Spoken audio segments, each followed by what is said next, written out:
When you look at the topic that we are discussing, what do you think is better for Africa? Is it strong men? And you happen to come from Rwanda, which has the distinction of, at least according to a lot of pundits, who have a strong man? Or does it in fact need strong institutions?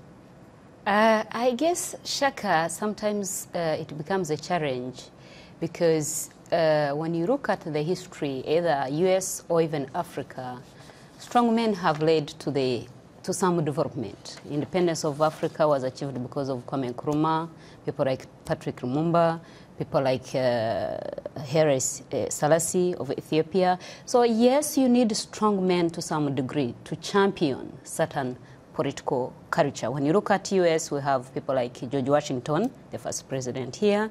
We have Madison, who championed the political culture of democracy.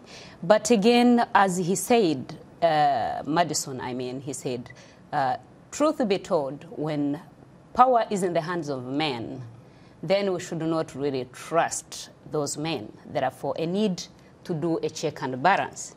And he goes on actually to say that accumulation of power, be it legislature, executive, or judiciary, in the hands of either one, a few, or even many, by any means, hereditary, selective, appointed, it prones the nation itself for tyranny. Therefore, there is a need to have strong institutions. Yes. Much as we may need strong men, but power corrupts.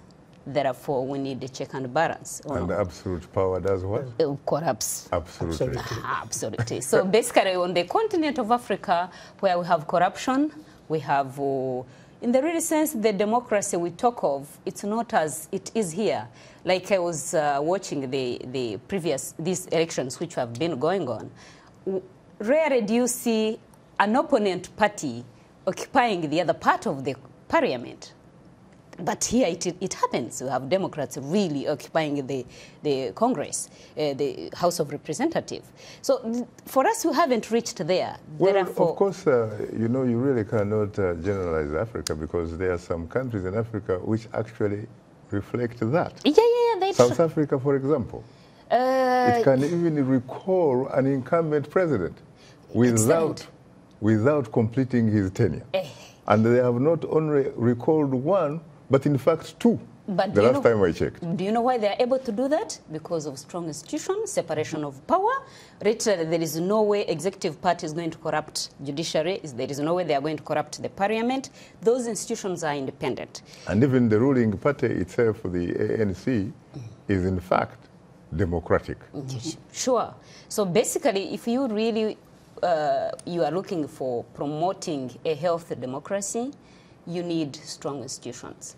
But remember again, strong institutions are built by strong leaders.